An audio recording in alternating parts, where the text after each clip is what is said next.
back to the daily grind, and shout out to the full-time patrons.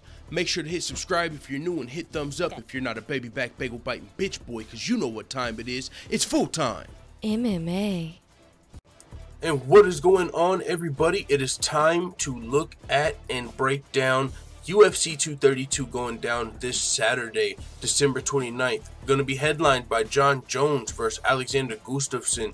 And of course, co-headlined by a champ versus champ title fight. We got the bantamweight champion Amanda Nunes moving up to challenge the featherweight champion Chris Cyborg in the co-main event. And we've got some other good fights as well on the main card. We're going to break down and predict here. So let's get straight into it. This event, of course, is going down in the Forum in Inglewood, California, after recent location change. Was going to be going down in Las Vegas. Crazy events. I'm sure everybody's caught up to date by now. John Pico Graham Jones not allowed to fight in Las Vegas for this fight in this week's notice. So the whole event has been moved. Going to be crazy. I mean, it might make some of these predictions. You gotta think about that. You're a fighter. I mean, you're probably cutting weight at this point. Now you gotta move the entire where you're going to be fighting, the entire location. The venue has changed, so middle of your weight cut, possibly you got to fly, you got to potentially arrange flights for your family, booking, you know, hotels and all of that. So they're just a lot. I mean, if you're a fighter, this could have definitely affect your fight, you know, if you weren't having a great weight cut, you know what I'm saying? So wild stuff. So we'll see. But either way, let's get straight into these breakdowns and predictions, and we will save the best for last. We will start with the first fight of the night of the main card, Chad Money Mendes versus Alexander Volkanovski. In this fight, Chad Mendes came back from a 2.5-year layoff, and he snapped a 2-fight losing streak to Conor McGregor and Frankie Edgar with a first-round knockout over Miles Jury back in July. Alexander Volkanovski is currently undefeated in the UFC at 5-0, riding a 15-fight winning streak, and most recently he defeated Darren Elkins via unanimous decision on the same card as Chad Mendes actually back in July. This is a tough fight to call because Alexander Volkanovski has passed all of his tests in the UFC with flying colors, but I've got to give the edge to Chad Money Mendes. Chad Mendes has fought the best featherweights in the world throughout his career, and he came back and showed he hasn't really lost a step when he knocked out Miles Jury in the first round. Not only has Chad Mendes fought tougher competition throughout his career, but he's also the best wrestler not named Frankie Edgar in the entire featherweight division, which is always a great skill to have in your back pocket as a fighter if things don't go your way in the striking department. So I think Chad Mendes wins this fight if he can avoid being knocked out. So I got Chad Money Mendes. Let's get the green check mark on here. All right, let's do this the right way. Oh, there we go. Green check mark on Chad Money Mendes.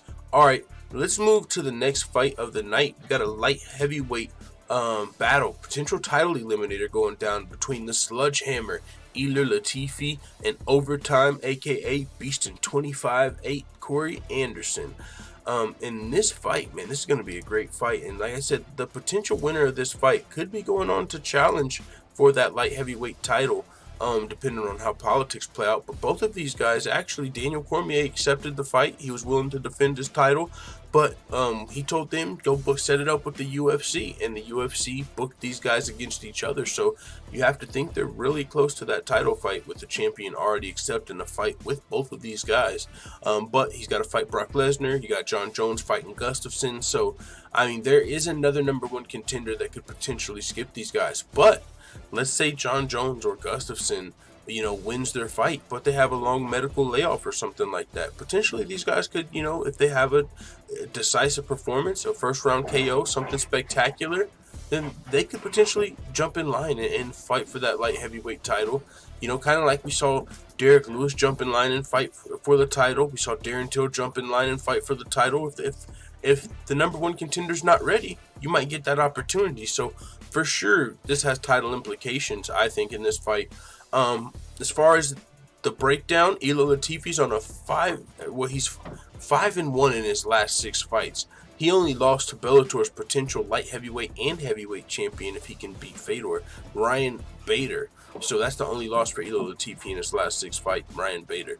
He's coming off of an extremely impressive standing guillotine submission win over Ovince St. Preux, and he could be in line to fight for the title next, like I said, if he wins this fight decisively. Corey Anderson, he's riding a 2-fight winning streak right now, and he's coming off of a unanimous decision win on short notice over Glover Teixeira. I'm going to be picking Ilir Latifi to win this fight, but I'm not counting Corey Anderson out. Corey Anderson's a great wrestler. He's ranked number 10 in the UFC's light heavyweight division, and he's been able to beat the toughest competition he's fought in the UFC. Well, he's fought some tough competition and he's beat some tough competition, but I would say the toughest competition, when he's fought guys that are around the top 5 of the division, when he's got those opportunities, he hasn't been able to beat those guys in the past, but that did change when he stepped up and fought Glover Teixeira in his last fight on short notice. So Anderson's a great fighter, but Latifi, I think he's one of the best light heavyweights in the world, and also he's got heavyweight aspirations, but I believe he should win this fight unless he gets caught.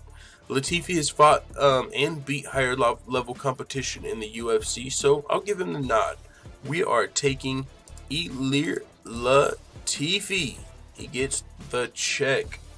You can see though over here, Corey Anderson will have a little bit of a reach advantage, a height advantage, and he's a great wrestler. So Ilir Latifi, we'll see what he can do, but I'm picking him to get the dub. But like I said, do not count Corey Anderson out, because Corey Anderson is beastin'. 25-8. That used to be his nickname, but he changed it. Moving on to the next fight, we got a welterweight bout between Carlos Condit and Michael Chiesa. I am going with the natural-born killer, Carlos Condit. That's kind of like a heart pick and kind of a head pick, though. I mean, Michael Chiesa, I wouldn't count him out of this fight because it's actually a good, I think, style matchup. We've seen Carlos Condit submitted, I believe, in 2 of his last 4 losses. And Michael Chiesa is a great submission artist, so there's that. But, man, how the mighty have fallen. Carlos Condit, he's currently riding a 4-fight losing streak, and he's lost 5 of his last 6 fights, starting with that loss to Tyron Woodley via leg entry TKO almost 5 years ago. Carlos Condit, he's, like I said, lost 2 of his last 4 fights via submission and 2 via decision. So Michael Chiesa, he's known really for his jiu-jitsu, and so on paper, not a great matchup for Condit. One thing Condit does have going for him in this fight is the fact that Chiesa is coming up from lightweight. So that may give Condit some help in this fight in the grappling department. But I don't think he wants to ground fight with Michael Chiesa, regardless of any size advantage he may have, and it might not even be that big of a size differential here. I'm going to give the edge in this fight to Carlos Condit. I think as long as he can keep this fight standing, he can win this fight via decision, probably decisively. But that's if he can keep the fight standing. That's a lot easier said than done. I'm not super confident in this pick. Michael Chiesa is currently riding a 2-fight losing streak, both by way of submission, so he's got a lot to prove in this fight, as he's a submission specialist who has been getting submitted recently, so he definitely can't let that happen again for sure if he wants to keep his credibility as a great grappler in the UFC. I'm going to give the edge to Condit. He needs this win. He's a natural welterweight. He needs it more. He's been fighting higher level competition throughout his career, so I'm going to give him the nod unless he gets submitted, which is a real possibility. Giving the edge to the natural-born killer, Carlos Condit. Alright, guys, it's time to get to these title fights. Let's get to this co-main event. Cris Cyborg versus Amanda Nunes. Come on. I mean, unless you just really don't like Cris Cyborg, man, I don't think you're going to pick Nunes to win this fight. Now. Even though I say that, I'm picking Cris Cyborg to win this fight. Even though I say that, Amanda Nunes, I do think, has probably the best chance to beat Cyborg as anybody that she's fought in the UFC. There hasn't been a featherweight division. And so with that being said, Cyborg hasn't really been fighting girls at her weight class or on her level. And so Amanda Nunes, I mean, Cyborg, she's been fighting bantamweights, right? Amanda Nunes is the queen of the bantamweights. If Cris Cyborg beats Amanda Nunes, not only does she kind of put a stamp on these bantamweights, you know, hey, UFC, stop making me fight bantamweights. I just beat the bantamweight champion. If they can't beat her, they can't beat me. So There's no bantamweights that should be signing up to fight Cyborg after this. It's time to build this division. And I mean, we got the tough 28, season going right now. That's only half women's featherweights, but half those girls are bantamweights. So, I mean, there's a lot that could happen for Cyborg after this fight, but that's another topic for another day. We will see where it goes. I'm picking her to win this fight, but as I said, Amanda Nunes does. She is probably the toughest challenger, maybe in her career, let alone the UFC for Cyborg. But one thing other that this win would do for Cyborg, there was always the history she had with Ronda Rousey. She never got to fight Ronda Rousey. Cyborg's the boogie woman. People don't sign up to fight Cyborg, and the girls that do, they get a paycheck and they get their ass whooped. But a lot of girls, especially if they're trying to protect their legacy, and Ronda Rousey, like Ronda Rousey, they didn't sign up to fight Cyborg. And with that being said, the two girls that did beat Ronda Rousey are Holly Holm and Amanda Nunes. So in a way, if Chris Cyborg can beat Amanda Nunes, that kind of puts a stamp on the Ronda Rousey in MMA speculation. No one's going to say, oh, Ronda Rousey could have beat Cyborg I think if she beats Nunes, because it's like Nunes and Holly Holm starched Ronda Rousey. So if Cyborg beat both of them, I mean, let's end that conversation. Now, it's got nothing to do with our conversation we got to have about 2020. Kayla Harrison is not Ronda Rousey, so she can put a stamp on this Ronda Rousey legacy. You know what? We're going to save that topic for another day.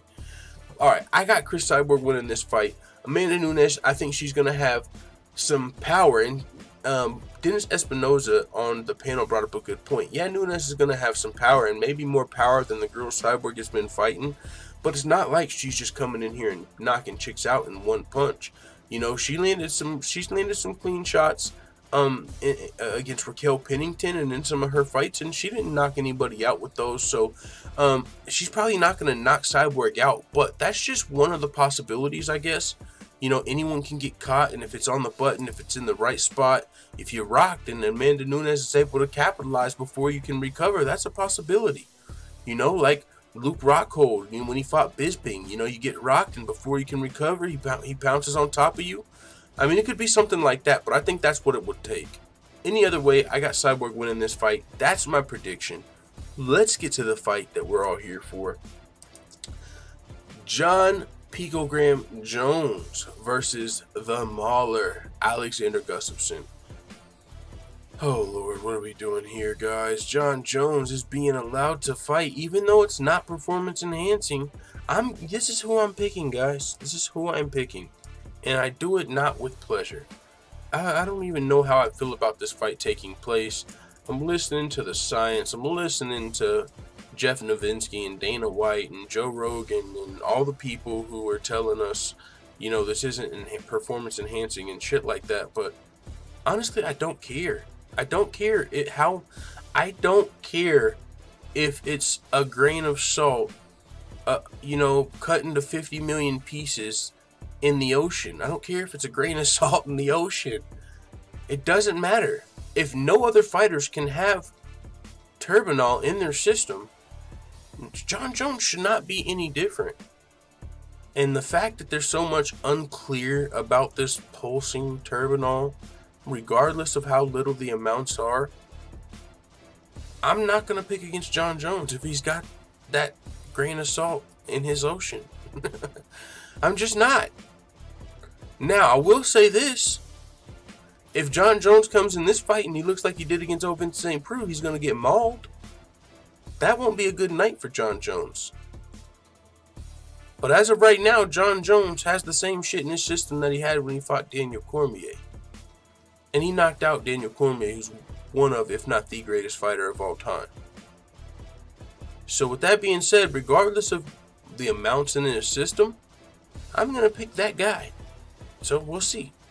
That's what I'm picking in my prediction. I don't like it.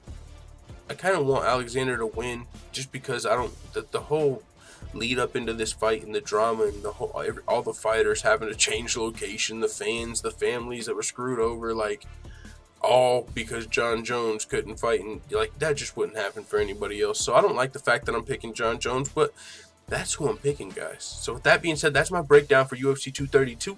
Make sure you tune in to the Fight Companion. We do every UFC fight card where we live and we just watch the fights together. You know what I'm saying? A lot of you guys probably, you know, the family, so you know that already. So with that being said, thank you guys for checking out this video. It is what it is, man. Let the full-time family know what you think in the comments. And if you haven't subscribed yet, don't be a baby back bagel biting bitch boy. Smash that subscribe button and the thumbs up button like your middle name is Khabib.